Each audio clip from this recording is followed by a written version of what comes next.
Hello and welcome back to Link to the Cast, your weekly dose of video games and nerd culture ephemera, available everywhere good podcasts are sold. I'm your party host, Dave Ryan. I'm joined by the full complement this week. First, he's a platforming prodigy. He's Mark Robinson, who spent an evening in my neighbourhood yesterday, but we did not pass each other.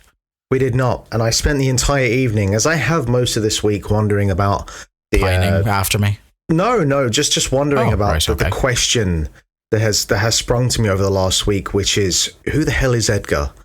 And it's stuck with me. It's really stuck with me this week. But I'm very well, thanks for asking. How are you doing? Yeah, I'm good. I am staggered to remember now that Eurovision was less than a week ago as we're recording this.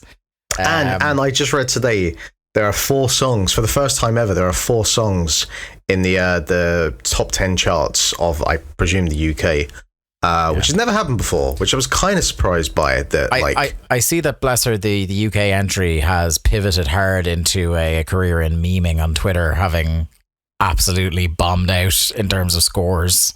Hey, we did better than what our average probably is over like the last 10 years. Yeah. And I would like to say, are you about to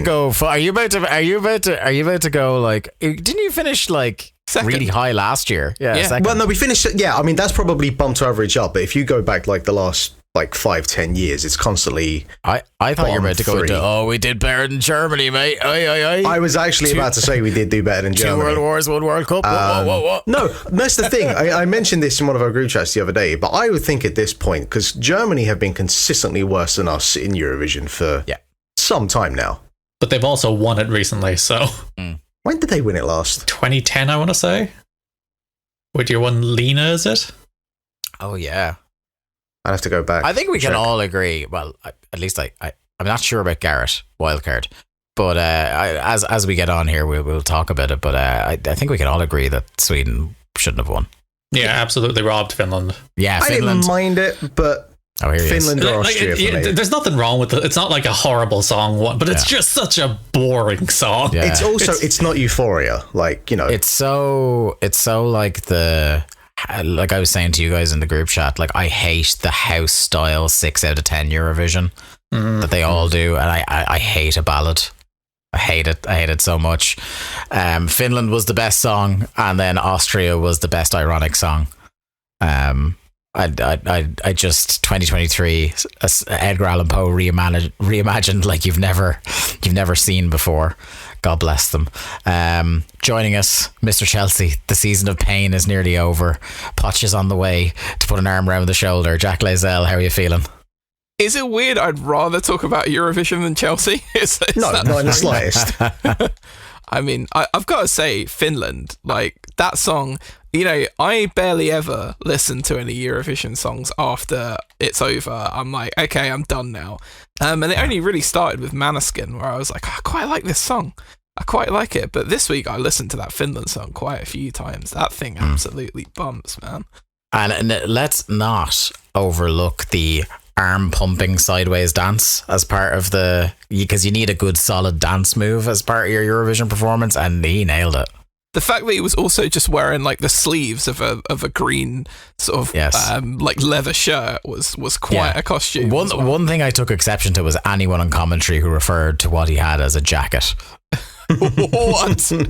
Yeah, it's like absolutely like that is the opposite of a jacket. It's like referring to it as a deep V. Like that is a really, really deep V. I feel like Eurovision as a whole has an aversion to jackets, which quite rightly so, considering. Let's introduce our other co-host. Last Christmas we gave him best music, then last week he stabbed us in the fucking back. It's Garrett Kidney. Yeah, that one in the canister a week, huh, Dave? I'm pacing in the den all week about it. I've listened back to that segment like 4 times. It's so good. Funny, man. Because there's the double layer of like the reveal of the round, which gets a good chuckle in the first place, and then the complete calamity of the round, which is just the best. We're all immediately, and I can speak for myself here, but I bet Dave and Mark are the same. We're all immediately confident, we're going like 10, 15 deep as a minimum here. Oh yeah. I think I even said that on the show, was like, if you had given me your 4 topics beforehand, I would say that's the one we'll all stay in the longest. And the thing as well, if we had the kind of pre-context of like, okay, it's going to be sort of classic traditional Christmas songs, we'd have also done as like good as well. but we all went for contemporary pop Christmas songs, and that was our downfall. Well, the funny thing is, there is some of those on the album. You just picked the wrong ones. Yeah. Well, yeah, it's still maddening that like the ones that should be on there were not on there. But they're telling me, pal. I've had a week to let go. So yeah, well, I'll never. I found it excellently hilarious because that went very well for me. Like, I won and I'm still mad about it. Like, no, I loved it. I very like when I listen back to when I'm editing the show and I'm listening back through, like, I very rarely dwell on anything because I'm just kind of trying to get through the editing and stuff and get it posted. But I listened back to that bit twice when I was editing it because I was just cracking up so much the first time round. I didn't even check like if there were any errors or any weird pops or anything in the audio in there. I was just enjoying it way too much. So thanks for that, Garrett. The only pops in the audio were you editing it. Yeah, it was just me laughing my head off at whatever dark time of night it was at that point. But other than the transgressions you made last week, how have you been, Garrett? I'm doing pretty well. Thank you for asking, Dave. Let's talk about what we've been watching, and there's one big thing on the slate for three of us this week. Mark, you haven't joined us in the... I haven't got around to seeing it yet, no. Okay, Guardians of the Galaxy Volume 3. Where do we start? Garrett, Marvel. Good movie? What is this? I know, it's strange almost to go in there and sit down and watch a movie that looks good, doesn't look like shit, very rare of the movies these days, and also is like a coherently structured piece of storytelling. It feels like a human being put together a story as opposed to this weird, like, by committee, focus tested to death Marvel approach that has been pretty much everything since Endgame. Yeah, it's a good movie. It's just a real darn good movie. Yeah. And like it's such a great wrap up to a trilogy of great movies as well. It feels like it was a movie that was completed before Endgame burnt everyone out and only just came out now. Like, it was so... These movies have been so good that I love them in spite of how much Chris Pratt annoys everyone now. Like, his big face is all over the screen most of the movie, and not for 1 second go, oh, there's the annoying man. You know, I absolutely loved it. And something else about it, Jack, is it's one of the first Marvel movies in a long time that has a genuine heart to it. It genuinely makes you feel things. Yeah, definitely. I think holding off on Rocket's like origin story for this long gave it that much more impact, because normally the first thing that you get now when you're introduced to a bunch of characters is an origin story, like, right away. And I think there was a lot of fatigue generally with the origin story concept. So I think really we've only delved massively into Peter's past. Like, we've heard stories from the other characters about why they are the way they are. Yeah, we've seen a bit of Gamora in Infinity War. Yeah, but we don't have like a whole just, dedicated section. Whereas, man, they really made me care about this goddamn raccoon, Dave. Yeah. Like, they humanized Rocket Raccoon in a way that, you could watch pretty much the whole of any modern Marvel thing in the last few years and you will not feel as deeply as you do for this CGI raccoon here. So I think they did an incredible job in giving this thing some heart. And it just... the style that was brought to it by James Gunn, and just the way he brings that to all of these movies, I think they're going to miss him really dearly, because he feels like he has an original voice. Now, say what you want about the Doctor Strange of it all and the Sam Raimi of it all, Mark's favourite director, Sam Raimi, but you will genuinely, in his attempt at a Marvel movie, get a Sam Raimi movie, and it feels like a Sam Raimi movie, and his weirdness that he brought to it was one of the things about it that made it what it was, I would say. I think he made a movie that was interesting rather than great, and it was interesting in spite of the stuff he had to adhere to, whereas like this feels like it was just a great movie. Yeah, it was just a great movie. But what I mean is that you've got that specific directorial voice, which makes it feel like an original thing. It makes you feel like, yes, you have all these characters that you know and that you've been part of their lives for the last few years, but we're seeing a specific person's slash artist's interpretation of what one of these movies should be. And it felt the same way with Sam Raimi as well when he made the Doctor Strange movie. And I fear for the future of Marvel, because other than those two movies, the last few have not felt like that in any way, shape or form. And that makes it feel by the numbers. And the same can be said of the majority of the TV stuff as well. In the last few attempts, and I noticed they kind of haven't had anything in the back pocket now for a while, and we've kind of had a little bit of a break from the Marvel TV shows. It's almost as if they knew that maybe people were getting a little bit sick of what they were trying to do. I don't know. But yeah, it just highlighted to me how good James Gunn is, and how much of a like original filmmaker he feels, and his specific voice really just giving the movie strength. And yeah, I thought all of the acting performances in it were great. Specifically, I don't think she gets enough credit, and I always struggle with her name, but like, is it Pom Clementif, that's it, who plays Mantis, right? In this movie, she cracked me up like a good 5 or 6 times. Like, I think this is one of her funniest performances, and I really loved it. I also think, would you agree that like they toned, like, he was still very funny, but they toned back the fully slapstick direction that Drax was headed in the last one? Like, I feel like they turned that crank up to 10 in volume 2, and they eased it back a little in this, even though he has killer lines and some real dumb guy stuff. I feel that they kind of arrested that kind of path that he was on, where it felt like, you know, the Simpsons problem of that, like, Homer became exponentially dumber season after season and then just became a jerk. Like, yeah, I never felt like Drax is a jerk. Yeah. I mean, you kind of feel like that like when you very first meet him, because you don't get him, kind of thing. But Dave Bautista, maybe, I think he didn't have a central role to play in the movie. He did get his one moment, which was unfortunately ruined in the trailer, because I think it would have popped me massively if I'd gone to that movie not knowing that he just propels that basketball into that little animal girl's face the first time round. Like, I think that when I first saw that in the trailer, I laughed heartily at that. But yeah, the rest of the movie was more of a sort of blend of all of their characters, and it was only really Rocket who got the super spotlight. What did we think of the villain, by the way? Because I saw a few things about people saying, it's the same Marvel weak villain problem, but I didn't feel like that. I thought this was a really good performance. One thing I was going to say, and I'll get Garrett to jump in and answer that first. One thing I was going to say was, and you may agree, and it's kind of tied into the villain thing, which is why I want to bring it up now, is that, like, I think they did a good balancing act of, like, the stakes, that it wasn't the whole universe on the line, that even though it was an intergalactic adventure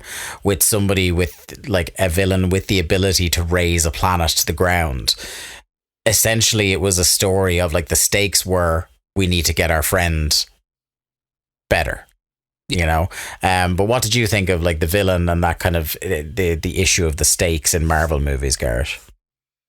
Yeah, that's the end of the world problem, as you said, and they did lower the stakes, and there is no world-ending threat, even though the villain is, by all intents and purposes, a god, or at least a god to all the people whom he has created. Which is almost, it's a fun idea. He's a literal god, like he has actually created civilizations with his hand, which I think is an interesting kind of twist on being a god. I still kind of hate Drax, to go back to the last conversation. Like, my breaking point with Drax was the Christmas special, in which I was just like, this character is unbearable, and he is toned down here. He's not as annoying, but God, in that Christmas special, I'm like, that is they have run out of material for that character. He's unbearable.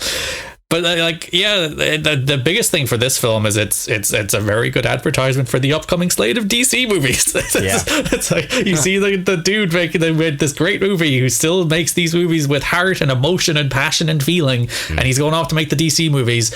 And then you just look at, like, who do they have left in, like, the MCU kind of canon, for want of a better word. Yeah, there's only one of this whole cast is confirmed to be returning. Yeah, and like you look at like the first Avengers is a Joss Whedon movie. For all of the Joss Whedon discourse that's a Joss Whedon movie. And like the Russos have gone on to make some diabolical dog shit since they made their Avengers movies. But their Avengers movies are real darn good, and they kind of guided that ship to port pretty darn well. Yeah. And then you look at like if James Gunn is gone, all those other guys are gone. They canned Edgar Wright before he even got to make his fucking movie. Yeah, who on earth are you going to get to like guide these overall universes other than Kevin Feige, who is clearly absolutely washed? Yeah. Like I do appreciate like the more they have put produced by Kevin Feige on the front of all of these movies, the worse the movies have gotten. That has popped me a little bit. But yeah, that's like for as much as this film is good, and it's really enjoyable. It like puts a bow on the Guardians series. I assume they're all going to spin off into their own little TV shows and films from here. A few of them are done. Like Batista has been open that this is his last Marvel movie.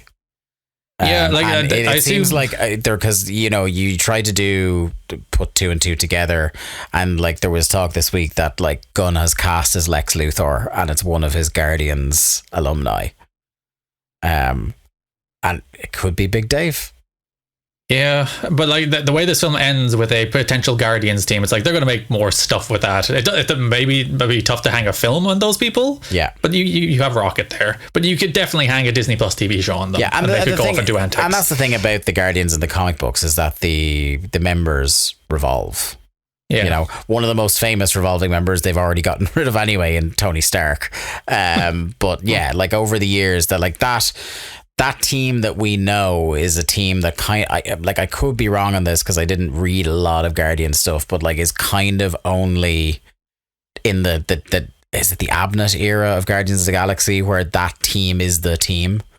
But yeah, there's with that brand, like I definitely think it's one of those where like they're doing with like the Iron Man mini universe within the MCU, like you should cool it off for a long time before you revisit that. So I think the closer you release another Guardians thing after the James Gunn Guardian stuff, it is going to be, the comparison is not going to be great for them. Yeah, and they did leave stuff, like they didn't close off like Peter and Nebula's relationship, which they could have done in this movie, but they left that as an open thread that I assume will resolve down the line. Yeah, you'd imagine Karen Gillan is one of the people that would be happy to do another. Like I can absolutely see Zoe Saldana, Dave Bautista being like, you know what, we're actually fine, thank you. But yeah, that her and maybe Mantis, and a couple of others. Like, I don't think Will Poulter is brought in as a one and done. No, and he was brilliant, by the way, but he just wasn't really in it at all. Yeah, very much a psych, and he's more of a gag than anything else. Yeah, it's funny because like there was the small handful of like real Adam Warlock stands that are like, oh, he looks like a bit of a doof. It's like, he kind of is a fucking doof sometimes in the comics, though. So more power to them. That is like the only down. It feels like the MCU's like dead cat bounce, as opposed to like, hope for the future of the MCU. It's like, no, this is like the final hurrah of the good MCU. Lord knows what comes next. Yeah. Especially when we saw our first, I don't know how much you've seen of the set footage from the new Captain America, and starring in that movie will be one Seth Rollins. I hope they kill him off in the first scene. Yeah, he just based on his gear seems to be one of the Serpent Society, so like hopefully he gets jobbed to bits. Straight. People like Seth Rollins. He's an extremely annoying man, Jack. Yeah, he doesn't. Like, I think he's good at being annoying, because then if you're a pro wrestling heel who annoys people might pay to see you get the shit beaten out of you, right? To me, it's I want to watch another program. Annoying. He's also a babyface now, so he's been a babyface for quite a while, and he's still doing the annoying thing. Yeah, it's kind of weird, and also probably the next world heavyweight champion. But yeah, I digress. Lol, Cody. Right, okay, let's move on. Anyone been playing anything this week, or Mark? You've been playing Humanity. Yeah, that's the only thing that came out this week. Why did they put that out this week? What the fuck are they doing? No, I have no idea, but I will say, now I've only played the prologue of Humanity. which is only about 20 minutes, half an hour. But it's really, really good. For anyone who doesn't know, Humanity is this, it's kind of like sort of a throwback to those quirky PS1 Japanese puzzle games, like Intelligent Cube. And it has this kind of Lemmings sort of mechanic to it, where you play as a Shiba Inu and you are taking so you have like a line of people. It's this endless line of humanity, and you have to direct them towards the goal, basically. But the way that you do it is, as the dog, you can pick so the environment is like tile based, so you can come to a square, you can pick a direction, and then the queue, the people, when they hit the arrow, they will turn left or right or straight, depending on whatever direction you pick. Over time, you get extra abilities, so you can have the people jump, so they can start jumping over obstacles. There are there's like one or two kind of golden people within the level, and they're kind of dotted around at different points. And the idea is you want to try and chain your queue of people to hit that person, and then from there get to the end of the level. And it's one of those things where immediately you understand what the mechanics of this game is, and you can see how they're going to expand on this over time. You know, you quickly see how they kind of add verticality, and that you can have the people climb up walls and they can jump off. There's like fall damage, so you kind of have to think about in the environment where anything that's like above 2 blocks, they'll die. There's no, like, as far as I can see, there's no kind of fail state in terms of like it's an endless queue of people that are coming out of like wherever the starting point is. So if they fall off the side of a cliff and just start falling, and they'll endlessly go and go, I don't think the level ends. So, you know, if you get stuck at whatever point, you just can kind of retry it again. Obviously, I've only done the prologue, so I haven't really seen the game kind of fully flesh out all the mechanics that it has. But it scratches a certain itch that takes me back to the types of games that I would have played as a child. I really like it. It's on the PlayStation. I don't know what tier of the subscription service. It's on Steam as well. I'm playing it on Steam Deck. It's a perfect Steam Deck game.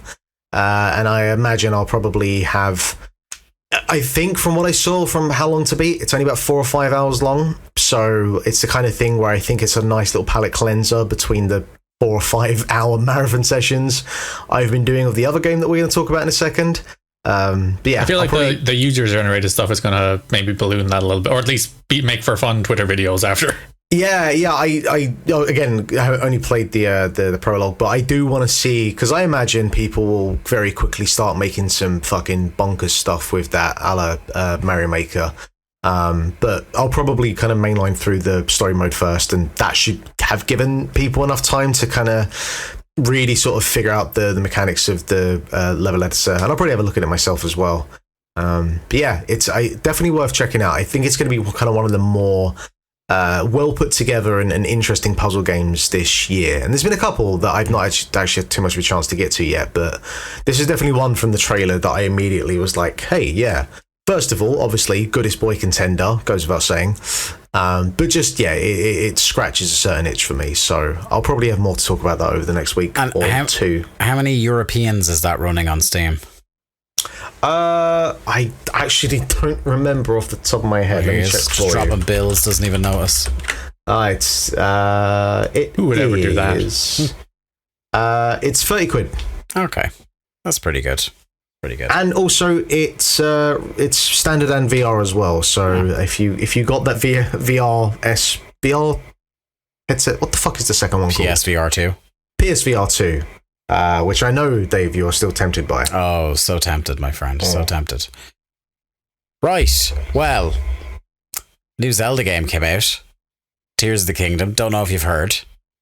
Where to start? We've all been playing it, but I was thinking the very same as you, Mark. Where do we start? And I was thinking the best person to lead this discussion, only one of us on this show made a news site because of their experiences playing this game this week. Yes, so one of us is only actually a noted Tears of the Kingdom player. I feel that we need to bow to the expertise of Mr. Kidney. Yeah, as a man who is a newsworthy The Legend of Zelda Tears of the Kingdom player, Which, shout out to the people, like, obviously the days that game came out, it's like, news stories. It's like, I will help anybody hit their newsbeat quota. You just DM me, I will give you tremendous quotes. That's what I'm here for. Like you always say, controversy creates cash. I don't know, like, they did it again. Like, that's just it. Like, the thing that surprises me most about this game is that I'm falling into the exact same loop in Breath of the Wild of being like, oh, let's go. Oh, what's that? Ooh, no, that direction. Ooh, what's that? And you just lose 2 or 3 or 4 hours to just being pulled in one direction to another. And there's so much fucking stuff in this game. Like, it makes the Breath of the Wild world look empty with how much stuff is in this game. It is stuffed to the gills with stuff everywhere, and it just keeps pulling you around the world. It's and you like, just not only is it like the whole overworld from like the Hyrule of Breath of the Wild, but changed. It's substantially as well. That's the thing that's surprising. Like, it feels different. It doesn't feel the same. I'm not like, oh, that's the same tree. Everything feels different. Yeah.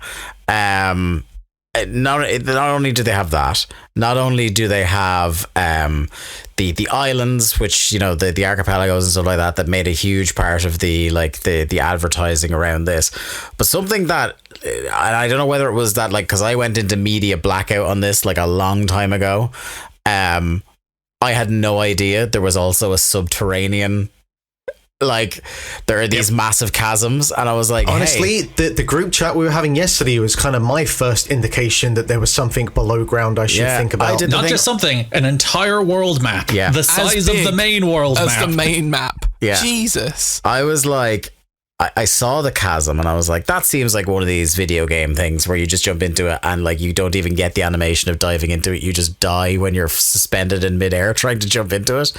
So I was like, right, I'm going to do one of my swan dives. Because, by the way, I am loving the swan dive button that you can do off the platforms and things like that. So I did my swan dive and I was like, holy shit, this is keep on going. It's keep on going. I just landed down in the dark. I didn't know what to do, so I teleported out, and then I was in the lookout place, and there's a mission that involves you going down there. And that's where they kind of like explain some shit to you about the underground and how to light things up and shit like that. So, like, it's just another one of, like, I now have 2 games of genuinely frightening scale on the go at one time. Between that and Elden Ring, it's going to become very tough for me to manage. Yeah, but you can't craft shit like the way you can in this game. No. I mean, let's that's kind of, I feel like, obviously, going into this game, the thing that it was selling itself on, and the thing that we'd spoken about, I think Garrett was the one that was first kind of articulating the developers saw people just doing dumb shit with Breath of the Wild and went, let's make a game of that. And by golly, did they pull that off. And by golly, has the last week already been, well, it's mainly just been like different ways to abuse a Korok, which it's one of those, like, I lean back and forth between being tremendously entertained by it and being really worried about human beings. Nope, tremendously entertained. Because in fairness, the person made the swing today, and I was like, that's actually adorable. Look at the Korok swinging back and forth. That's what we're going to get now, is we're going to get, like, as a reaction to that, we're going to get loads of contraptions that are really nice. Like, I saw the contraption that figured out a way for you to pet the dog. Yes, have you seen that? Yeah, yes, I've seen that. Stuff like that. But really, it is on the Koroks for deciding that they just don't want to walk. It's on them. It was within maybe only a couple of hours of me waking up that morning that I saw my first Korok being crucified. Which is literally, like, crucified. Literally crucified. Like, I'm not embellishing whatsoever. Like, up on a fucking cross, crucified. And that was not my last in that scrolling session that I saw. It's become, there have been loads of ways I've seen people yeeting Koroks around the place, but the 2 themes that are really prevalent are crucifixion and space travel. Yeah. Every game should have rockets now. It's just that's my thing with it, because this is a game built on hardware that is between the strength of a PlayStation 3 and a PlayStation 4. Like, this game is built on, for all intents and purposes, 10-year-old video game hardware, and it's just putting the entire industry to shame. Like, you see what this game does, and the creativity, the ideas, and how much fun it is, and the fact that you can dive from a sky island straight down through the holes, right down to the darkness of the depths, seamlessly without a loading screen, and you just like, what's gone wrong? Because I don't believe for a second that all the video game teams in the world don't have the talent to do things like this. They're just all too busy chasing shitty ass trends. As it's kind of been noted this week, most video game developers in the world, they don't retain those teams for long enough to make this kind of thing. There's also a thing, like, in terms of, like you saying, Garrett, they're iterating on something that's between the PS3 and PS4 strength. Also remember, they're iterating on a game, the first of which came out on the Wii U. That was built first and foremost for the Wii U. But the thing is, like, a lot of the mechanics, like a lot of the things happen in this game aren't, I would say, exactly like new or novel ideas. I think really what it comes down to is there is just a complete freedom, and you know, I don't want to start fucking going to town on God of War Ragnarok again, but like, just Jesus, just leave the game alone at this point, will you? There's just it's such already dead. There's such a like freedom and expression, and like I have very a couple little of voice acting.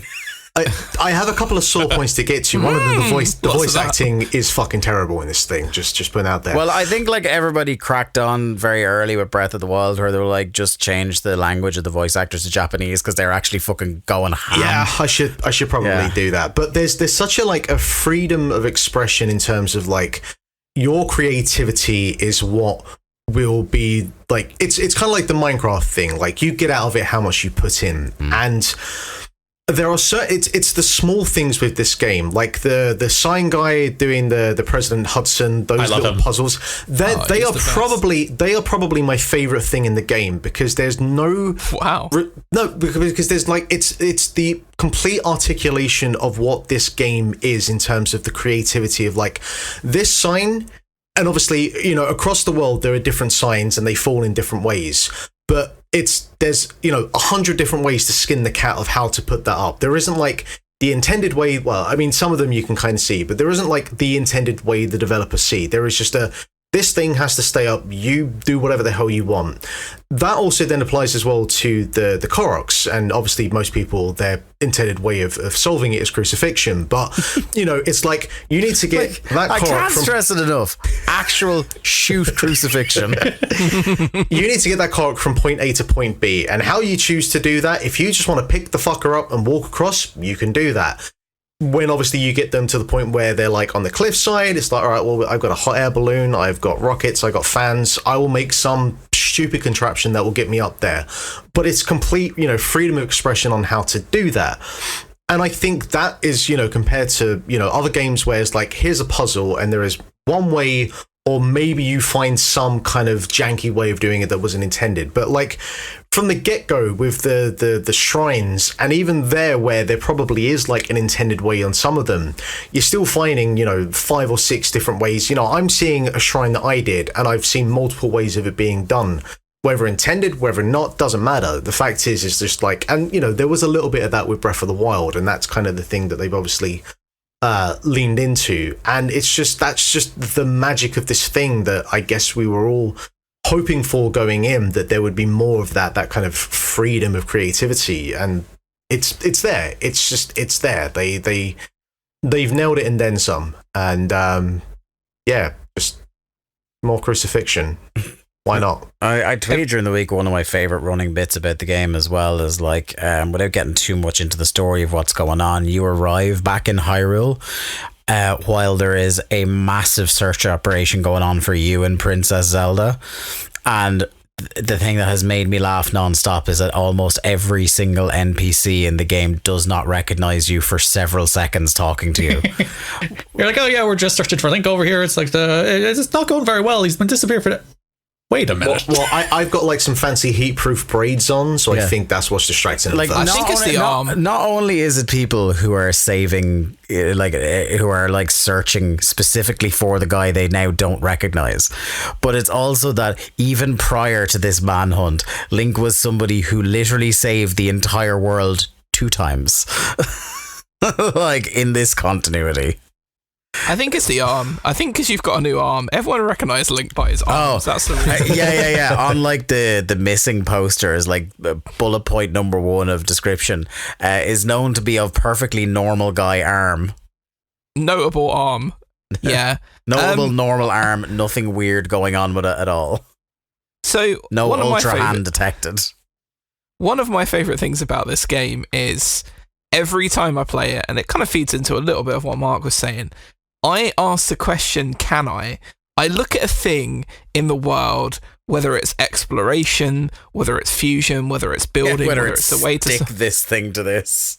Yeah, whether it's a way to solve a shrine, whether it's very simply the geezer holding up the sign and you trying to figure it out. And every time I've asked, can I, the answer is always yes. You can. You have played this game. You have the experience of all of the way they introduce all of the mechanics to you. So if you see something and you wonder if you can do it in this game, you fucking can. It's incredible. I honestly...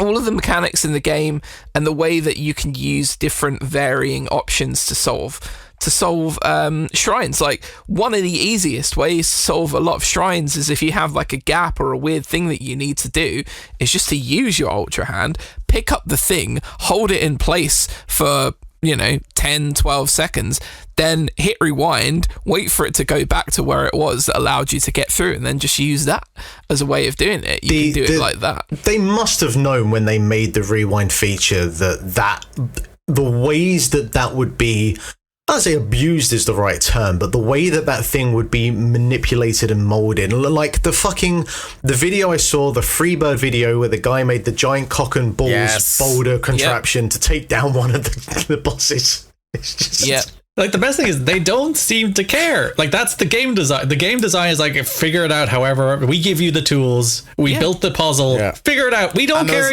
Like, there's so many game designers, I think, who would kind of get mad that they built their puzzle and it was like, you didn't solve my puzzle. Whereas they're like, yeah, whatever works, go for it. It's funny because there was a moment today the first big patch came out. And everyone was like, okay, right, fun's over. A bunch of this stuff that we found out how to break, they're going to tighten up those loopholes. And then, like, after the patch, everyone logs in and is like, nope, they didn't fix any of that. Like, they're happy for us to just roll on in the chaos. Brilliant. The one of the things I will say, though, in regards to all of this is, like, I think it was, like, the second... So you have the first Skyview Tower that you unlock in the town. And I remember I went to the next one, and I was kind of like, because I hadn't played Breath of the Wild since the first one, since it came out, so I've kind of forgotten a lot about it. But obviously, one of the things that's kind of hard to figure out, obviously, the towers and how you traverse up them to unlock the map. And they're one of my favorite things about that game. And when you first come to the first Sky Tower and you're like, oh, you just kind of go into it, it springs you up, and you kind of fall down. Which there's a magic to it because it solves a lot of the, I was joking about before the game came out that, oh, hey, they finally made a good Skyward Sword. And in fairness, they have now made a good Skyward Sword because the sky is actually interesting to traverse around.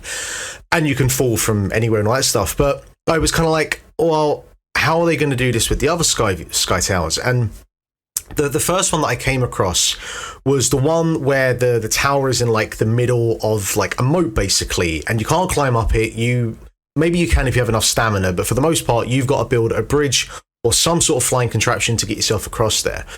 And that was like the perfect one to start with because it's like, oh, and that was kind of like the first time where I really registered, all right, this game is basically just kind of letting me off the hook at this point. Like, you do whatever you want to do in terms of how you get across there. And naturally, I just made like a really long bridge.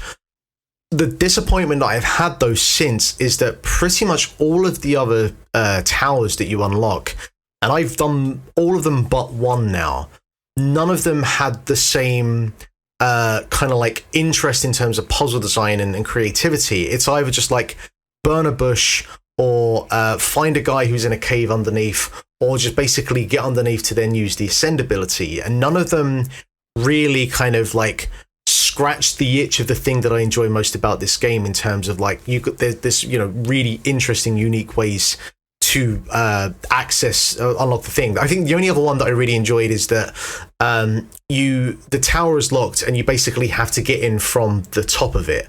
and you can't climb it because it's obviously very tall. So I found like the nearest kind of cliffside top, tried to put together a flying contraption to get across, and then dropped in.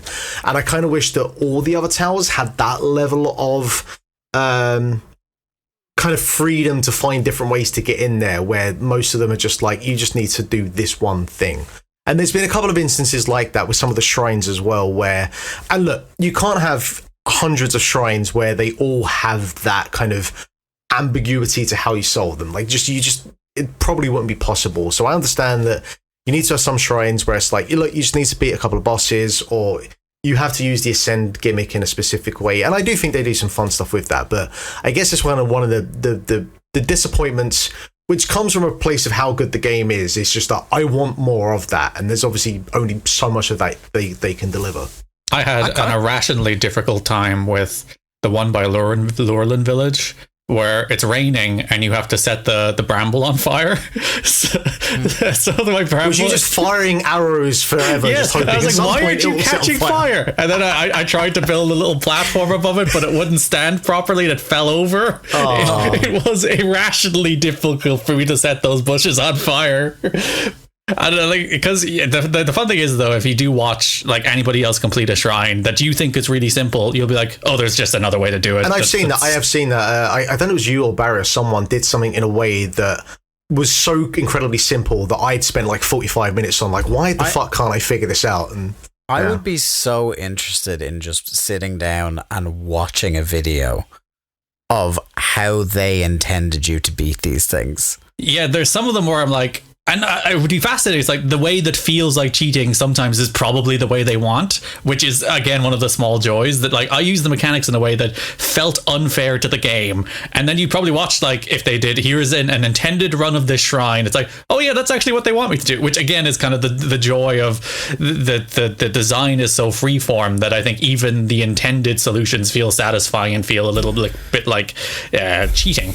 And I love the shrines. Like, I love them in Breath of the Wild, and I love them even more now because you can get absolutely bonkers with how you solve them in really stupid ways. There's like loads of them where it's like, I have genuinely no idea if that was the solution, because it feels in my brain like it was, but also there's some shit around here that makes me think that it wasn't. It's great. Yeah, I will say that the combat shrines as well, so much better than the Breath of the Wild ones, because they do like the Adventide Island thing where they take all your equipment away, so you have to you have to be much more strategic rather than like walk into a room and beat a guardian thing like it was in the first game. Now they're so much more challenging and interesting. You just had like three levels of different beef on guardians in the first one. Yeah, I had my best moment in the game. Actually, no, my best moment in the game was at the very start when there's a task in the lookout area where somebody just wants some apples. And I'm like, all right, I'm just going to wander out and get some apples. And then I was fucking headbutted by a tree. I was like, what the fuck? And it's like, the funny thing about the tree is like, they don't put eyes on the tree. They don't like explain it's just a tree. It's just a tree attacking you. And they do explain it later. And it's very silly when you work out why there are trees that are attacking you. It's very good. I'm curious about that. I haven't gotten to that yet. The one shrine that I solved in a way where I'm not sure if it was intended, but I'm so happy I came up with it, is there's a bit where you have to get a ball across from one side to the other, and you have kind of one of the grinds that you can either hang stuff on or whatever to get it across. And I basically wrapped like 4 bits of the kind of solid concrete surfaces, whatever. I basically like wrapped it around the rail and then attached the ball to it and then got it down that way. It seemed like the kind of logical way of doing it. I don't know if it was, but it's just, again, the creativity that it allows you. I will say, with some of the shrines where it does the more kind of like Route 1 approach, I guess one of the other kind of disappointments I have is that sometimes I feel like they have an idea or a theme for a shrine, and probably just because of like how much energy has to go into doing everything else, sometimes there's like a shrine where I feel like, okay, they've got a mechanic here, they've got a gimmick. And like sort of typical video game design 101 is where you get introduced to the idea, then you get a slightly tougher version of it, then you get like, all right, here's the real kind of mental challenge for you to figure out how to do this. And a couple of shrines I've come across, it's kind of done like the first 2 stages of it, and then I'm already at the end of it, and I feel like, I feel like there was like the real challenge here that you was about to approach and give to me, and you haven't done that yet. I feel like they do that within different shrines, because you play them out of like I assume like there's tutorial shrines basically that's like, here's the power, you can use it in a pretty simple way, you solve the shrine. Possibly, yeah. So like I think what often happens is like you play a shrine that was clearly intended to be like, you were supposed to play this one pretty early, so you learned an idea here. Maybe, and yeah. You've actually played the one like 4 times more difficult down the line first, which is trying to work out how it's like. There was one where you're supposed to create a baseball bat and hit a ball. Oh, I was stuck on that one for like I haven't done that one yet. And I did one later that taught you that mechanic, but I did the harder one first. And I'm like, what do you do here? I spent like 45 minutes putting together the longest poking prod contraption. I tried the same thing, yeah. Shoving it, didn't thinking work. at I was some point, upset. At some point this fucker's going to light up, and it's just not happening. So the thing is, I thought, first of all, because that was the first time I come across any of the shrines that had like the giant bullseye, and I thought the black bit in the middle was like a hole. I thought the ball had to go through the hole. I didn't realize it was just the ball has to hit the thing. So I'm prodding it like where the kind of center is, thinking at some point this ball is going to go through that hole, and I pushed it so hard several times that I just fell off the edge. And at some point I went back to the start and realized, oh wait, there's a like a kind of glowy thing here. I guess I can hit that and see what happens. And then from there kind of registered, oh, right, it's one of those kind of shrines. But yeah, that was probably the shrine I was on the longest for, just because I was so confused. Yeah, there was something just lost in translation about what the actual thing to accomplish. Because most of the shrines, the objective is very clear to see, but that one wasn't. But yeah, it's probably because I did it if you play some other, there is some shrines that are like the earlier version of that. Yeah. It's like, oh, they were supposed to teach me that earlier, and they could. And the game does a ton of like. I'm so impressed with how often I complete a side quest before the game gives me the side quest, and then I talk to the person who's supposed to give me the side quest, and they're, you've already done, okay. And it's like they flash the side quest thing on the screen and then take it down, and then side quest complete. Like there was one where a dude was sent, he was stuck in a cave and he sent out like a message in a bottle, and I never found the message in the bottle, and he's like, so you're telling me my one last gasp to send the message in the bottle out into the world to save myself, and you didn't even find it? Even though I saved his life, he was upset that I didn't find his message in the bottle. There's so many little things like that where the game is like, oh yeah, you don't have to trigger these side quests, you can just go do them. And that's the thing, because the game has to think about that. And the other kind of side of that as well I was thinking about is like the ascendability. The first time you do the ascendability, for me at least, like as someone who's now trying to make a game, it's like you have to build the entire game around the fact that players can now basically jump through the ceiling at any point. And you see you see that That's like so fucking dumb. But you see, like, immediately, one way they counteract that is, like, you go into any shrine and basically the ceiling is about 100 feet away from you. So it's like, all right, well, there's obviously one way to counteract that. But you still have to, any cave you go into, and there's a lot of caves in this game, anywhere you go, the developers have to think about the fact that at some point the player can just be like, fuck this, and jump through the ceiling. It's mad. It's mad that gimmick is in there, and so far, I've never found anywhere. You don't get soft locked. It feels like you should get soft locked somewhere. And it's funny. I dropped into a cave early in the game, and I was wandering around. I was like, "There's no exit to this cave. How the fuck do I get out?" And it was like, it took me 5 minutes to remember. Oh yeah, I can jump through literally any ceiling. That's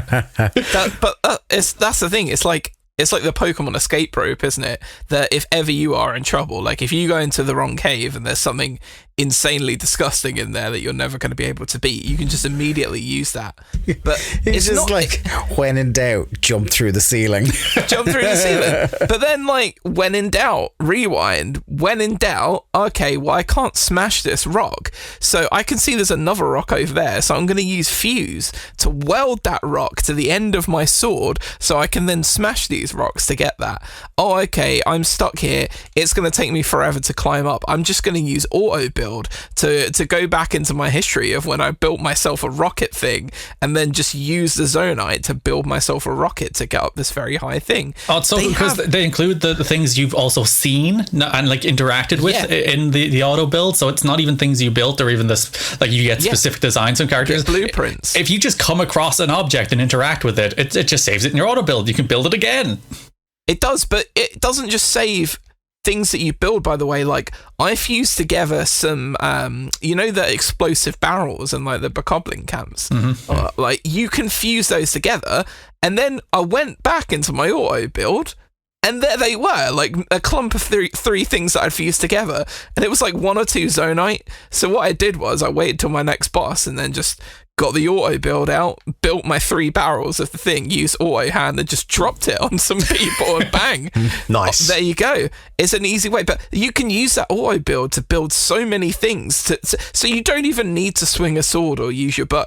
You can just build a thing. Like, I can't remember, someone from, was it like GameSpot or something, built like a weaponized drone that shot 2 of the little robots that attack people.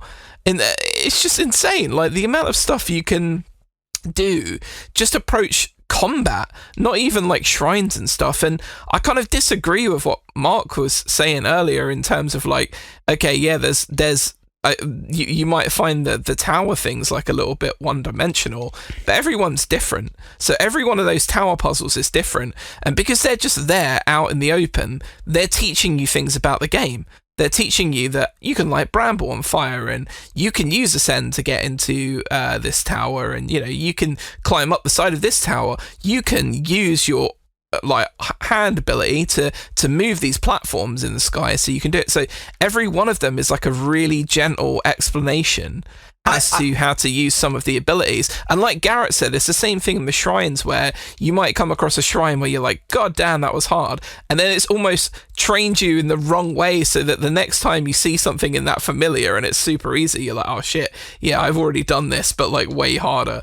And it's just the order that you come into things. And I kind of like the fact that you don't come into it in any specific order, because it's rewarding your exploration. Some shrines you have to beat a boss to get a crystal, to get a thing to unlock the shrine and take it back to the right place. Like there's so many different types of shrine and all of these different puzzles in the game that honestly, I don't really, if I come across an easy puzzle, it's an easy puzzle. And if I come across one that I'm going to sit there for half an hour and bash my head against, I appreciate everything in the same way, because I get it. I think that the issue I have with like particularly like the bramble one where you set it on fire, I guess the only issue is like the way to solve that is you apply real world logic where, okay, it's raining, I need to keep it dry so I can set this on fire. Where like the first teams. You need to set more things on fire. The first guy, if you tell where you're using like the in-game logic of like you got to figure out how the fuck to go over there, and like because the in-game logic is complete chaos and it's complete just like only by the restrictions of your imagination that's when the game really comes alive for me. And not to say that you can't have the Skyview towers and they're perfectly fine as they are. It's purely a subjective thing, and I don't take away from the game for the fact that it has those types of tales like that, or it has like the kind of slightly simpler shrines, because again there's like 100 of the things, if not more. So yeah, if every shrine was tough, like this game would be miserable. There are some shrines where you have to solve a thing, and the thing that you have to solve in the outer world just to get access to the shrine is so difficult. When you get in the shrine, they're just like, look, well done, mate. Yeah, here's the lighter for you. Well done. Well done. Here's the point. I'm as surprised as you are. Yeah, you smashed it, and just just for that, I'm just going to let you off with this one. There is some bullshit ones, by the way, which you do the incredibly difficult task, and they're like, actually, you still have to do a shrine. You still have to do the shrine. Yeah, I know, exactly.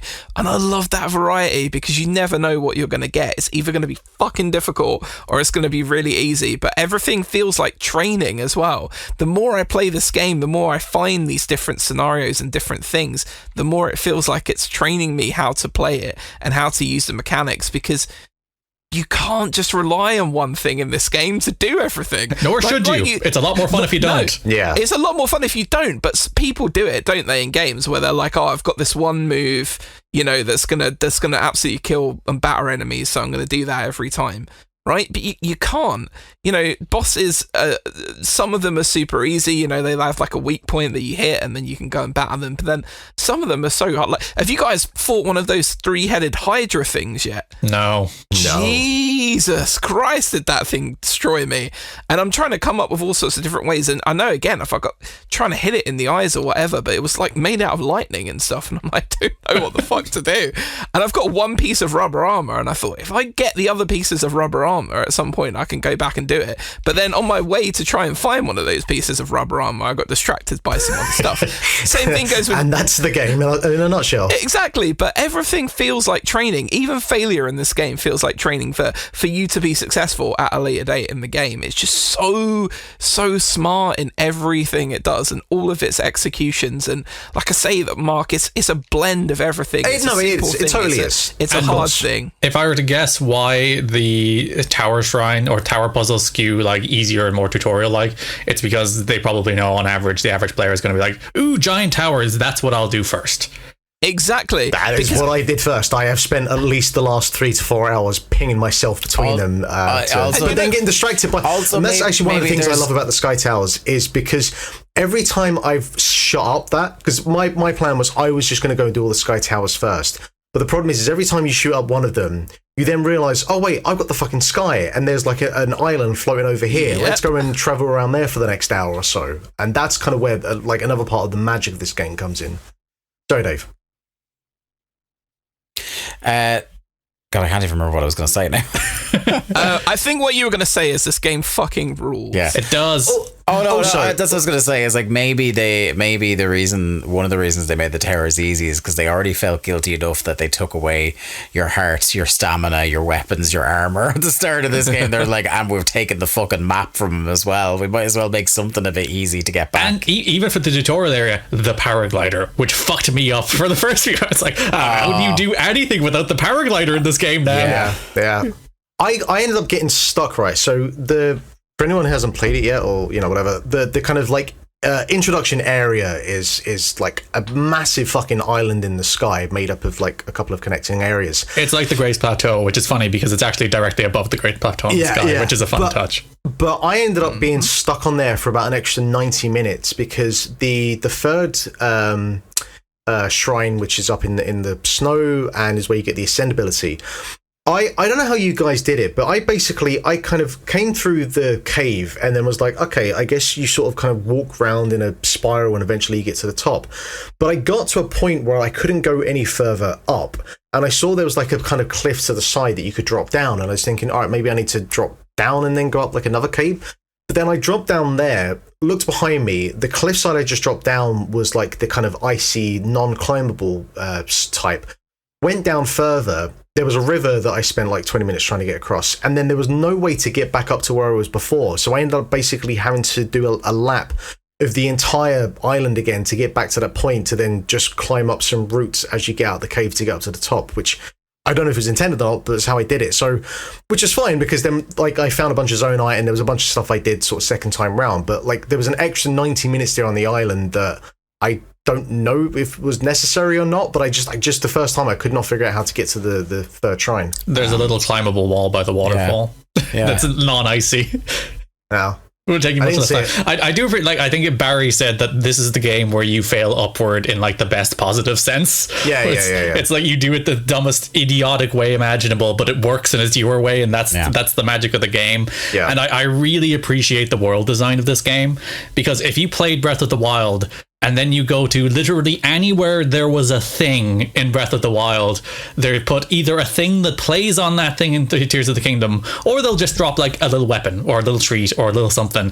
And like literally without fail, anywhere where there was something in Breath of the Wild, there is a new thing there waiting for you in this. And it's like such a little treat to be like, to use the muscle memory of the first game to go back to like the notable locations. Like if you start exploring like the Great Plateau or something, and you'd realize, oh, you know, in the old man's hut there's something new, or there's a shrine over here, or in the Temple of Time there's something new. It's just, there's tons of stuff like that littered all over the map, where there's just new little things in old places. I really want to see the faces of the people who like beat Breath of the Wild without ever finding the Tarrytown side quest line. What the fuck? I do appreciate that's canon, by the way. Building Tarrytown is now canon. They were like, they just happen upon this, like the one city where nothing went wrong in the upheaval. It's everywhere. Like, I don't remember whose tweet that was during the league. Mine, where the whole world is in shit, but Tarrytown is fucking booming. Yeah, thriving there. Everyone going great. Lovely side quest again in Tarrytown. Still the best place in the game. That's the place I'm trying to get back to now. It's the place I hit Kakariko today. Which is fucked. Yeah, absolutely fucked. And everywhere is fucked. I don't feel good about the job I did saving the world in that first game. Everywhere is fucked. You know what the true sign of Kakariko being fucked is? The boys with the pots that you put the apples in, no longer there. You can't be trusted to leave apples out in the open anymore. That's just a sign of the times. It's not my Hyrule. Two things. Looking on the negative aspect, anytime I climb a tree in this game, the performance tank. The performance in this game is really weird because anytime I'm just out in the open and there's just fucking everything around me, the game runs fine, no issues. You're in the sky, you're looking down at everything, no issues. A bunch of times when I'm using the first ability you get, the thing that can pick things up and slap things together. Ultra Hand. There have been times where the performance has... Ultra Hand. I know.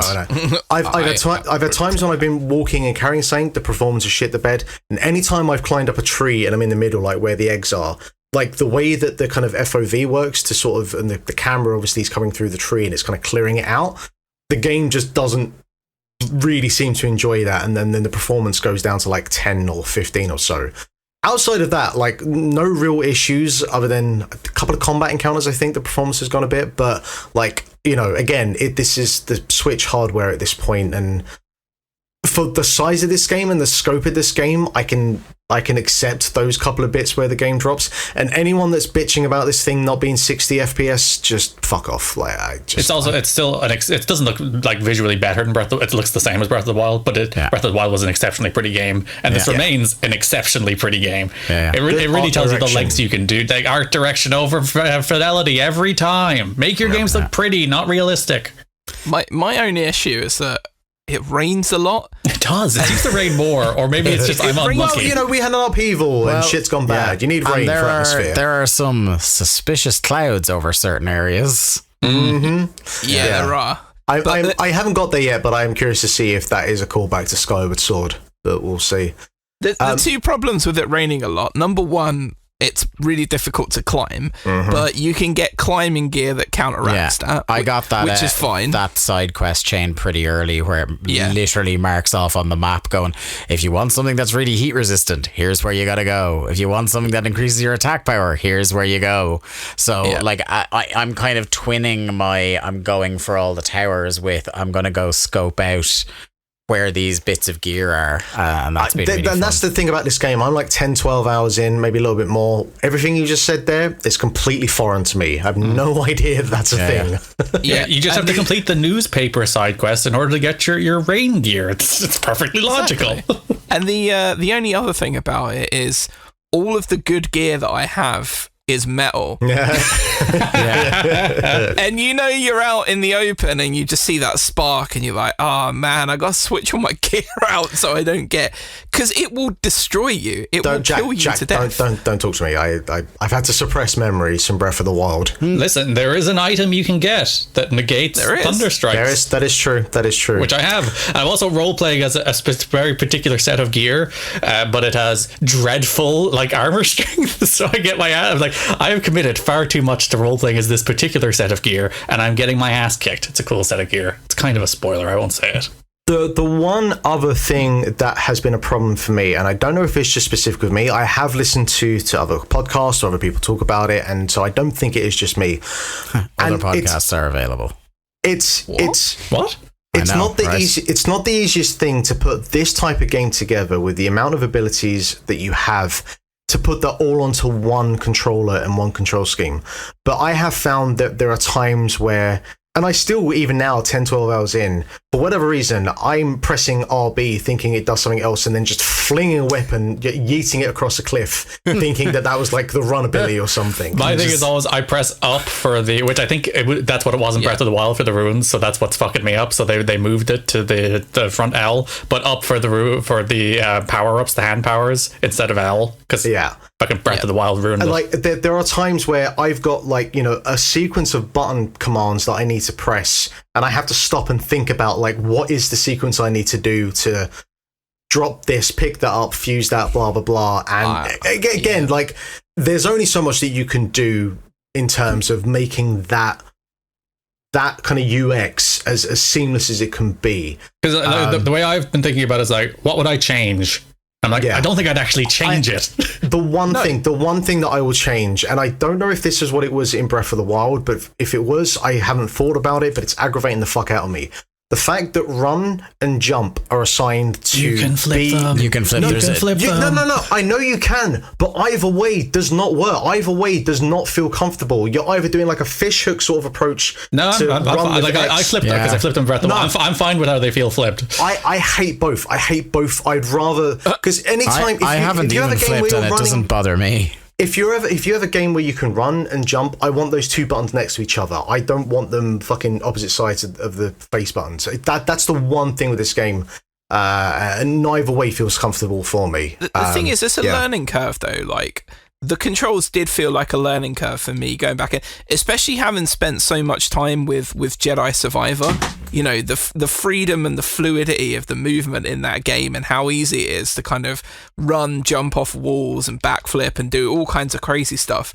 Like, it did feel like a bit of a backward step, having to essentially relearn how to move in a game, because obviously Nintendo buttons in general are slightly different than they are for PlayStation. But I'd say maybe 4 or 5 hours in, I got the hang of it, and now I don't even think about it. Now it's just become second nature. So I do think you will get to the point, Mark, where you've played it enough where you're not even thinking about those things. I think I'm still going to be yeeting weapons 30, 40 hours into this thing. That I can't go over. That's for the comedy, though. And I will say that's on you, though. Not no, the game. it is. Of course, especially because you have to hold it down for like a couple of seconds to get it to properly yeet. I feel like while you're holding down the yeet button, you can hit B to cancel that. I feel like when I get it into that position, I panic and then I let go, and then and that's the thing. The comic timing of this game, and it's so good. It's so much. It's more probably about what you've seen on Twitter or anything. This is the most I've enjoyed Twitter in a while, outside of Eurovision, obviously. But just every fucking 5 minutes, there's a new video with some dumb fucking contraption that has either worked spectacularly or failed spectacularly. Guys, the one with the horse going off the hill and the thud. I fucking wept. Like, it's just like the slowly walking over, as if the player is just like, did Link just, or did the horse just go off the side? And then literally as it comes into view, you just hear the like, and it's a proper dull thud. It's a very silly game, and like a great writing as well, because every character is just the right amount of off kilter. Like, literally everybody you talk to is just a little freak in some way. So it's great. It's a good video game. It's like, they had the really daunting task of following up one of like the not even one of what is consensus, according to that, was it Esquire list, whatever list of 100 games list went out the other week, the best game of all time. They had to follow up, and they did it in such a way that almost feels like the best game of all time now feels a small bit redundant compared to this, which is wild to think about. It's better, guys. It is. It's better than Breath of the Wild. It takes everything that makes it like Breath of the only thing Breath of the Wild probably has over it is tone. Like, Breath of the Wild is a tone piece. It's like Link versus the world by himself. Whereas, like feels. Whereas this is just like everything about the systems, everything about the mechanics, everything about the world, everything about the side quests, everything about the weapons and the powers and the way you interact with the world and the way you interact with puzzles. All of it is bigger and better, and there's more of it. Like, you can't fault it versus Breath of the Wild. They just, not only did they build it, it's not like more of the same, it's like spiritually more of the same as well. It's like, what spiritually made that last game great? Let's double down on that and triple down on it and quadruple down on it. And if we're like, I'm probably 30-40 hours in, give or take, in 8 days now as we record this, and there's still just things I'm like, what the fuck is this? What the fuck is this? One thing I want to ask, because I haven't come across, I got to the entrance of the Fire Temple and then went, fuck this, I'm going to go do whatever else. I haven't gone anywhere near any of them in 20 hours. No, me neither. I finished the Wind one over Rito Village. So I've done one of the main four. Does it feel like a traditional Zelda temple? It's not going to, because like the traditional Zelda temple is they give you an item there and you use that item in the temple, and that's not the way they work. That won't be the way they work. Okay, does it feel like the beasts then more like that? No, it feels like an in-between point, because I think the sticking point with the beasts, and it was for me too, is like all those beasts had an interactive element where it's like you are moving the wing of the puzzle and that changes the dungeon. Yeah, it was like the thing I was the least wild about. Like I liked the puzzle design overall in those, but that like interactive spatial awareness element, as I'm actually literally doing wing motions with my camera off, it didn't work. I don't think it worked, and they're gone. So they're just like puzzles. They're just like large puzzle spaces now. And I enjoyed I did the Wind one. I enjoyed it. I thought it was fun. There was a fun puzzle space. It had a cool boss fight. It had great boss music. So thumbs up. And you get cool stuff for beating them as well. So extra thumbs up to make exploring the world and combat a little easier. Right. Okay. Zelda. Yeah, it's pretty good. You should probably get it. Might be talking about this next week and the week after. And forevermore. Welcome everybody to the Game of the Year. We're just going to crown it now. Well done, Zelda. You did it. Woo! It does feel a lot like, already to me, like it's going to be like Elden Ring. I think it's going to be, because this year there isn't an outlier who isn't playing it, or somebody who dropped off it. Do you know what I mean? Like you didn't really play it that much. And look, Barry was like Barry was like the low man on Breath of the Wild, and I think he might be higher than all of us on this game. Yeah. Like I was listening to Chairshot on the way to work this morning, and like I'm like, is this the same guy that was like pretty middle of the road on Breath of the Wild? Like it sounds like we've got him. We've got him in the bag. Yeah, I mean there are still a couple, because I think we were talking about this the other day, but there are still like a fair few sizable titles to come out this year. Okay, Mark. You know, Starfield fan. No, but I hope he's right though. Because I mean, if there's anything that's in the fucking conversation, this fucking Final Fantasy 16 for God's sake. I'm not going to be FF guy. I think it's safe to say that if there is even a contest for Game of the Year this year, we've had a pretty good year. Yeah, we've had an all-timer of a year. Like if even one game can get within reach. Yeah, listen, I don't know what Starfield is going to be and whether it's good or not. Or but it's going to fucking come out this year. Yeah, it's not coming out this year. Could you imagine how much they're shitting themselves while looking at this game? They're currently, as we speak, they're hastily putting in a crucifixion mechanic. And like Tears of the Kingdom, like it has some performance issues, and they're surprisingly sparse compared to some other Pokemon Switch games. But like in terms of like mechanic, I did, by the way, in terms of how good this game looks and how relatively few issues there are, that did cross my mind early doors. It's like, it turns out you actually can do a good job with this hardware, and it's maybe just your fault. 6 years though, those guys, that's this Pokemon company's problem. They're trying to churn those games out way too fast, and they have way less people working on it than they have working on it. By the way, that's not a defense. That's just me pointing out that they're dumb for doing that. Yeah, I mean, like it's a self-inflicted. It's one thing. That's what I'm saying. Because it's not the hardware, it's all self-inflicted wounds. Yeah. And it's like it's a Pokemon thing where it's like it's a media franchise, so that game has to fit in with an anime and like 17 billion marketing deals, and that's why they rush them, and it's stupid. But like this game is so polished. Like it's it feels optimized to within an inch of its life. Like anything it can get out of it, it has. Like you don't. There's games that would have like Ultra Hand, and it's like it's jank, it doesn't work, you can't fit them. That nope, works. It just works, and you can keep building things, and you can keep. I haven't tested the limits of how much you can build on something until it breaks the game. But so far, like I built a log that is like 40 feet long. Just like the game is just like sure. There's a temple where they're like the last with loads of logs in it, right? And the last stage of it is they want you to build one of the log boats. They give you a fan, and it's a big stretch of water, and they give you so many logs in the temple. And I was just like, you know what, lads? this is going to add like 20 minutes to my gameplay experience, but fuck it, I'm going to build the world's longest log bridge. I did the exact same thing in the exact thing, because you can bring the logs from the previous puzzles as well. You can carry them in and you can have all your logs. Oh, God, Garrett, I love you so much right now. That is something I love about the shrines as well, is the fact that like they don't gate you off from the thing you did before. So 99% of the time, I'm bringing whatever I just did before. I'm bringing with me, just in case. Yeah. There's one where you're trying to get the ball across a series of platforms back to where you start, and one of the ones that the game wants you to do is stick 2 poles either side and sit it on the rails so it slides down the rails. But they give you like 5 poles.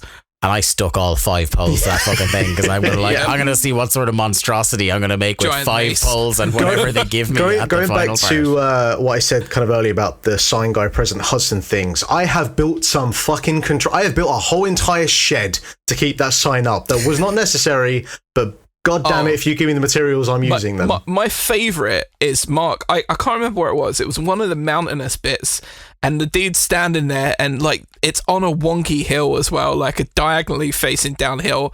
So I'm like, oh, for fuck's sake! And they've got the thing with all the wood, and I'm doing what you're trying to do. I'm trying to fucking Alan Titchmarsh myself some sort of ridiculous garden contraption so that I can keep this thing up. And I did it a couple of times, it wasn't working, and I turn around and I just see a big fucking wedge of rock, and I'm like, you know what, fuck this. I grabbed the big wedge of rock. It's like one of those ones that fall from the sky with like the different step bits. I just wedged that one piece of rock under there. I added nothing to it, and I thought, fuck this, and it worked. And I was like, you son of a bitch game. Like I wasn't even mad at the game. I was just kind of mad at myself. I was like, how didn't I see this? And when the game does stuff like that to me, like I just have to go like, I kind of respect the hell out of this. I think the perfect example of that kind of describes this game as a whole was, Garrett, your video of the Jenga puzzle and just going, fuck this. Yeah, what's the point? That was because my first attempt at that puzzle, I literally did the same thing, and the ball fell. I was like, I can fucking catch that ball. And then the second time, exact same thing, grabbed the ball, I was like, fuck you with your stupid Jenga piece of shit. Every Garrett video of this game, I have heard your narration in my head watching it. You just kind of mentioned there a minute ago, though, we were talking about like the look of the last Pokemon game and how this looks, and you know, I'm thinking there about, all right, whenever we get the Switch 2 or whatever the fuck the next Nintendo device is, and like, you know, thinking about the next Zelda game, and they've already said that basically Zelda games going forward are going to use this kind of template, and I'm thinking to myself, I don't think that the actual game itself visually, I don't think they would do that much more, just because if they're keeping this size and this scale, the moment that you start trying to, you know, make ultra realistic 4K textures, whatnot, you add an extra 3 years of development onto this fucking thing. The other thing I was thinking is like, in terms of like where the fuck do you go next? Oh god, do you know what I mean? Wind Waker, like, but like exploring an ocean. But this is open world now. This is the point I was going to make, Art, is that like I also had that same thought in 2017 when I finished Breath of the Wild. Like, where the fuck can you go after this? And they just did like, oh yeah, it's this, but like 3 times the size. Yeah, I mean, the thing is, like, because I'd seen people talking about the like this was kind of a comparison piece in the way Majora's Mask is, and it's not quite. I kind of see where they're coming from, where in that regards to like they're using a bunch of, like, I mean, Majora's Mask, pretty much they're using all of the assets from Ocarina of Time and a little bit more. With this, obviously, they've got the kind of basic general kind of layout of the original version of Hyrule here, then just added the sky and the depths below. And it is probably, you would have to go like a fully original area for the next one. How they do that, does Link go to space? Wind Waker 2. It's Wind Waker. It is. I really do think it is. Just do Wind Waker in this style with a big open ocean. I have appreciated the amount of like crossover Wind Waker memes people have been doing with this. Like, have you seen the one where it's like, I got a bunch of logs and combined it with that fire breathing head thing, and I got this dumb thing, and it's just like somebody photoshopped the King of Red Lions into it. So good. Maybe they'll finally get the Triforce quest done right. That would be nice. Anyway. I think that's enough for week 1 on Tears of the Kingdom. On to a Zelda. Yeah, moving on to the news now. And Zelda, Tears of the Kingdom is officially the fastest selling game in the entire series. Over 10 million units sold worldwide in 3 days. So this is Eurogamer. Along with these figures, Nintendo also revealed it's Europe's fastest selling game for Nintendo Switch. Speedy records don't stop there. Tears of the Kingdom is also the fastest selling Nintendo game for any system ever in Europe. Breath of the Wild is the highest selling game in the series, but at this rate, Tears of the Kingdom could well take over. In its 7th year, Nintendo Switch momentum continues strongly, as this record-breaking launch shows, said Nintendo of Europe President Stephen Bowl. We're so grateful for the support of fans for Legend of Zelda Tears of the Kingdom and are truly looking forward to seeing their adventures and creations as they journey into Hyrule. The advert of the guy on the bus clearly spoke to people. Absolutely. Also, that has been great that people are re-editing that to be like he's sitting on the bus and it's footage of Korok's being crucified that he's looking at on the Switch. He's not wearing headphones either, so that Korok is oof. Yeah.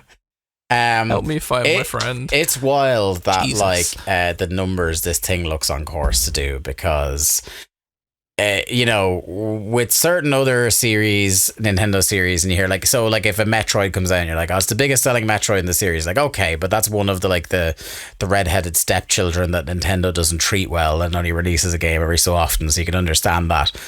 This is Zelda, guys. This is one of the system selling franchises they have, and it is doing record numbers of the franchise. And think of the games we've already mentioned, the likes of a Wind Waker, Ocarina, Majora's Mask, Link's Awakening, all these games. Now, fucking gangbusters, best in the series. I mean, there's obviously the fact that the install base they're working with is, compared to the GameCube or the N64, it does GameCube, give... I'll give you, N64 was pretty big. And I think Zelda games just didn't jive well with the Wii audience, which had 100 million, but I don't think the 100 million people that played Wii games wanted to play Zelda games. This is the second best selling Zelda game ever after 3 days. Ocarina of Time, I think, is something like 7.58 million copies. This has sold 10 million in 3 days. It's only behind Breath of the Wild now, which is after 3 days. Yeah, probably going to beat that. Yeah. The thing is, as well, everyone that was going to buy this game has probably bought it. Relatively quick. No. Listen to. Let me finish what I'm going to say, because I know. Right. Everyone that's going to buy, who wants to buy this game for launch, has already bought this game, right? And then you're going to see what would be the rest of the people that played Breath of the Wild gradually buying into it over the next few months. But you've got to imagine all of this social media content, all of these articles, all of this talk, all of the things that you can visually see about how fucking crazy and fun this game is. Because it's just Twitter. Anyone who follows video games, it's just littered with 30-second clips of people having fun. I think a lot of younger people, just anecdotally that I work with, that aren't into Zelda but are into Minecraft, Roblox, and this is going to be all a these TikTok creativity machine things as well. This is going to is going to tempt them over in a way. Breath of the Wild it's a self-perpetuating marketing machine, basically. One thing I will say on everybody wanting to get it as well is another point I was going to bring up in this story about sales is that this is the first time it's happened to me in about 5 or 6 years, is that stores were legitimately selling out of this game. They couldn't keep copies on the shelves, and that hasn't happened in a long time. I've been able to walk in, now I had my this might keep GameStop in business. I don't know, miracles, I guess. I legitimately, I do think there's a reason they announced it after Tears of the Kingdom that they're closing all those Irish stores. They're we'll get the Tears of the Kingdom business, then we'll close all those Irish stores. Because this is the thing, I went in and I had my pre-order ready to go, and I was just hey, because my godmother, I mentioned on the show before, got super into Breath of the Wild, and she didn't pre-order. She hasn't actually physically gone in on launch day and bought a game, I'd say, in 25 years. She gifted, I think the last console she bought herself was an N64. Wow. So she doesn't really know anything about demand or launch days or anything like that. So she just thought she could waltz in, and I was like, you know what, I'm actually gonna buy the game for her. So when I was in, I was like, do you have any physical copies of Breath of the Wild? And he said, absolutely not. And I tried several places I know, and they were all in the process of restocking. I eventually found a Smith's that I was able to get it in and get it posted to me. But it was like, I've never had to go to more than one place for a physical game in fucking years. I mean, it's almost wild to think that Nintendo had 10 million copies of this game available in the first 3 days. Yeah, you wonder how much of that is digital, though. Again, like you. Well, I don't. Well, oh yeah, no, because they don't release digital sales figures. I would imagine but they don't do the breakdown. Imagine when they say 10 million, they probably do mean. Yeah, you're probably right. It could be combined, right. Yeah. But I guess we'll get. Was it next month? Is it NPD figures that only count physical? Yes. We'll get it's not called NPD anymore, does it? They merged weird. with somebody or were bought out, so now they have new names, but I don't remember what the acronym is. Yeah. Because that's the other thing as well, is that I think for kids, a lot of it is going to be physical sales, because it's still like parents don't trust putting credit cards into Switches, which I did not. Like, I didn't think that was as big a thing, again, until I started working with younger people who own Switches, and it was like uniformly parents are like, no, you are not buying anything fucking digitally on that thing. Like, they're still like, I don't know what they're going to do now, because they were still going in to get like their Ultimate Team currency in physical vouchers from GameStop, and now that's fucking gone and stuff, like, because again, parents just deeply distrusting of technology. I'd imagine they're as deeply distrusting as of their children as they are of technology. Yes. 100%. Yeah, so that actually concludes our chat about Zelda on this show. Mark, Mortal Kombat 1. Yeah, I just want to stop there for a second. Yeah, let's talk about this. Yeah, from the same people who brought you the naming convention of Xbox One, I guess. Like, they could have just gone with 0. That was there for the taking. I would have been fine with just that. Mortal Kombat 2023, like Doom 2016. I mean, Doom 2016 also annoys me. Just put Mortal Kombat Reborn. There you go, job done. Well, the thing is, Mortal Kombat. Mortal Kombat Earth. Mortal. But when Mortal Kombat started doing the kind of like Mortal Kombat, just put with a question mark. Can I give you Ron Burgundy? Like, who put the question mark on the title of this game? Can I give you, by the way, like, just before you get into the universe, do you have anything in this story on what was, as of this evening, the rumored bonus characters? It is. Yes, it is. Yes, I can see it here. So I will get to that. Don't worry. Okay. Because there's 3 that like I popped absolutely massively for. Yes. Anyway, so yeah, it launches the 19th of September for PS5, Xbox Series X and S, Nintendo Switch. I'll be curious about that version. PC. The last Mortal Kombat was on Switch too, wasn't it? Yeah, but I mean, it probably wasn't great, but no, it was on it and it was native. It wasn't cloud, so. Yeah, well, maybe Korok is a bonus character on the Switch version. You can crucify it in Mortal Kombat. Oh, do it! Somebody should edit all of like the fatalities onto Koroks. But the thing is, though, like, I'm fairly confident that the last Mortal Kombat 11 was on PS4 and Xbox One, and that is not the case with this. This is all next gen, so I'm curious about what those separate builds are going to be for the Switch compared to the others. But anyway, Mortal Kombat 1 is a reboot of sorts, which we kind of expected with the end of the story of 11. Set in a reborn universe created by the fire god Liu Kang, who ended up victorious at the end of MK11. Has a brand new story featuring familiar characters. The debut trailer is available, has quite a lot of gore, so enjoyed that. But we are light on details right now. In a press release, though, publisher Warner Bros. Said that MK1's Combat Pack DLC adds a Johnny Cage character skin with the likeness of Jean-Claude Van Damme, which will be available at launch, and early access to 6 new playable characters, which include there'll be DLC characters for Peacemaker and Homelander at some point. Hell yeah! And Omni-Man from Invincible. So nice. They're going for it. So I never kind of stuck with the MK games like post-launch with all of the DLC. So I know you're they just had, skipping right past John Cena versus Scorpion as a thing you can do now. I mean, look, because we'd already had this for the Terminator. I think RoboCop was in at some point. They've had a whole bunch of these fucking gimmicks now. Hope it comes with a Peacemaker theme. Oh, mate, I was just about to say that. Like, they do the whole 1.5-minute intro to the Peacemaker show every time you select Peacemaker. How good would that be? Well, also within minutes of the game launching, you're going to have like Homelander doing fatalities with Cody Rhodes music edited over it, which is going to be great.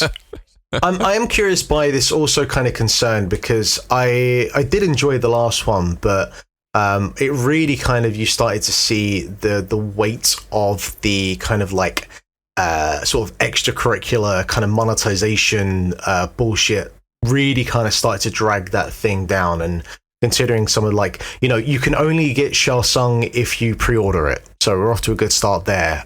So I'm kind of concerned about how excessive that kind of nonsense is going to be. But I really liked the sort of like last reboot trilogy, so I probably will get this. I don't know where you three sat with any interest in Mortal Kombat as a whole, I guess. All fighting games are bad. Yeah, I like Mortal Kombat. Like, do you know what's funny is like the last fighting game I got really into was Injustice, and that was literally just playing the story mode and then not playing it anymore. So like I like how those games feel, but like I've grown way past being in any way interested in memorizing button combos. Yeah. I only think, Garrett saying all fighting games are bad, that is quite a controversial statement. Never been a good to be one. honest. Never. But they're only, you need to make people extra angry and say there's never been a good one except Smash Brothers. No, Smash sucks too. I don't even like Smash. All of them are bad. I think they're only good, mate, when you've got people like you're physically playing them with in person. You can play people online and stuff, but it's not the same.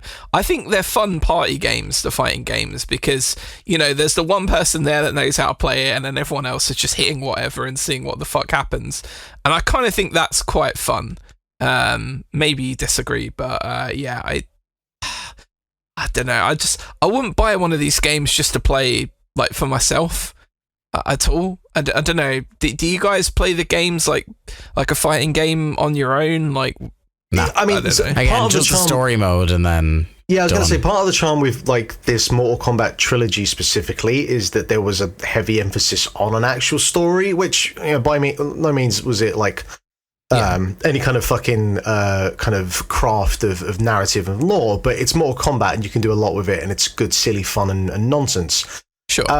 So yeah, of like the kind of modern fighting games, I think Mortal Kombat / Injustice have been the best at weaving the combat with like a kind of storyline that passes through.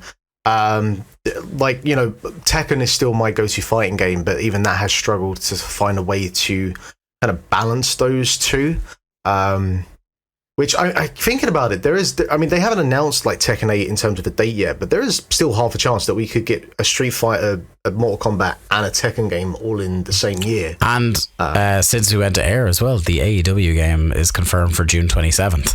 Yes, it's about fucking time for them.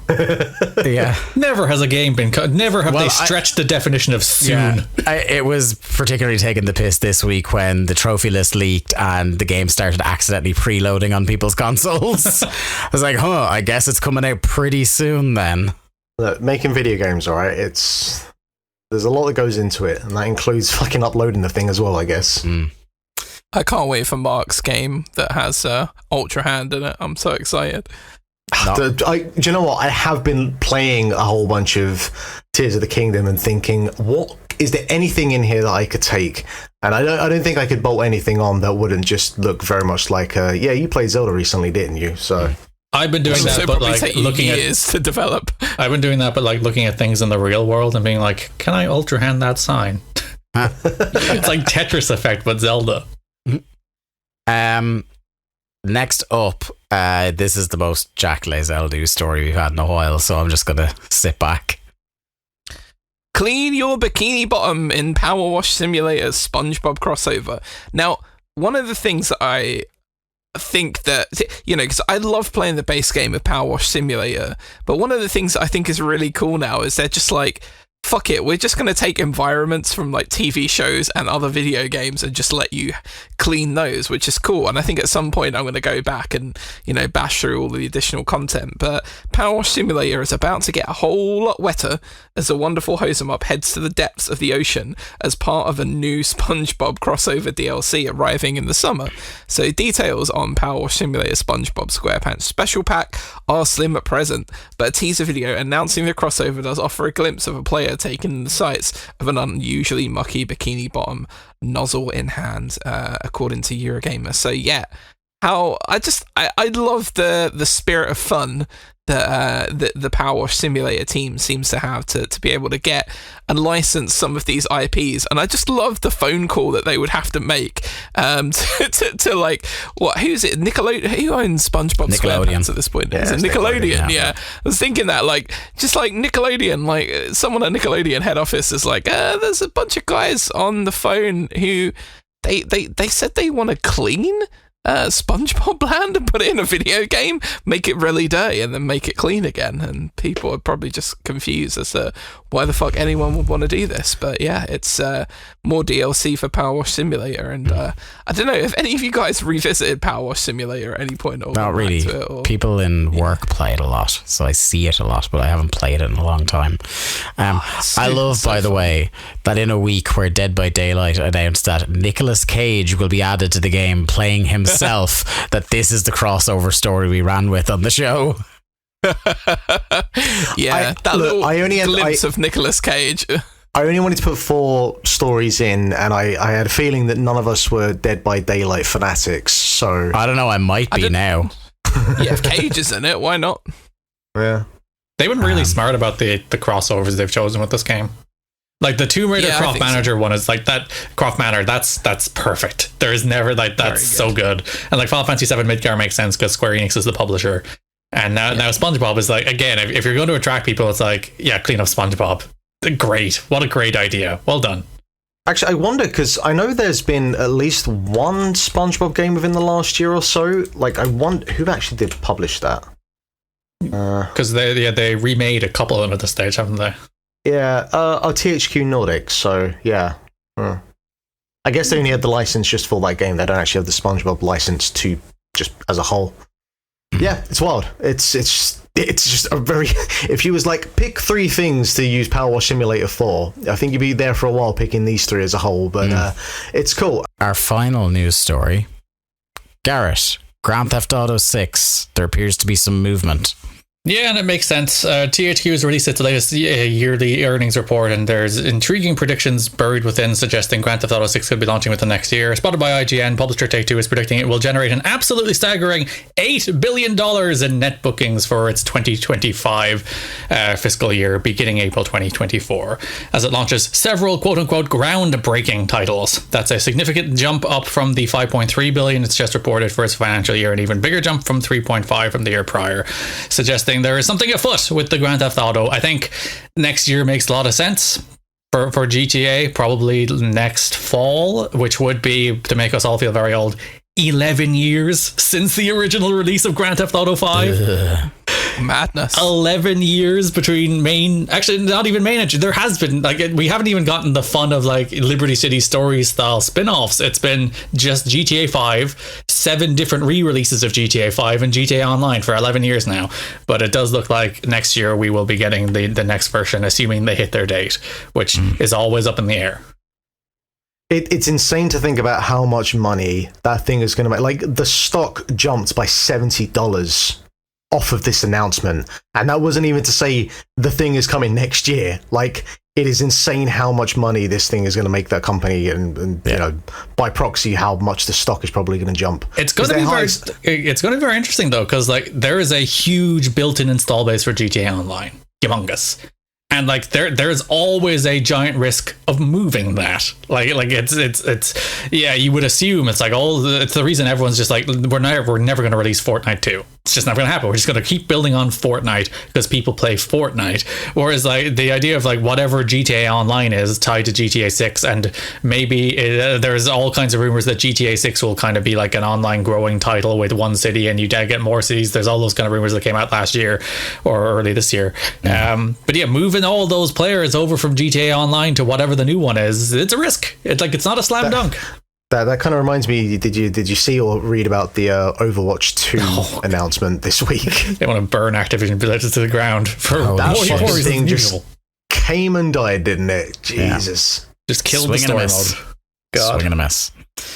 Right, okay. That's the last bit of news, and that's the end of another episode of Link to the Cast. Thank you all very much for tuning in for another episode. And thanks for everyone's feedback on episode 300 yeah, as well. people really love it. You haven't checked it out. A quiz spectacular. It was a pretty great episode in spite of Garrett's best efforts.